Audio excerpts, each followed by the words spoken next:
میخوام امشبا بخونم واسه‌تون از سر احساس که چرا هر کی گرفتار میشه میاد پیش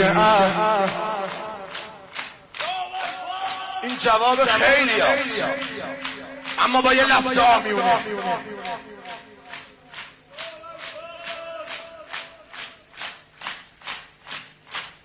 مگه عیسی گل مریم به مسیحی مقتدا نیست؟ مگه موسی پور عمران به خلیلی رهنما نیست؟ مگه زرتشت و بودا واسه آتیش نمیمیرن؟ پس چرا حاجتاشونو از آقای ما سیف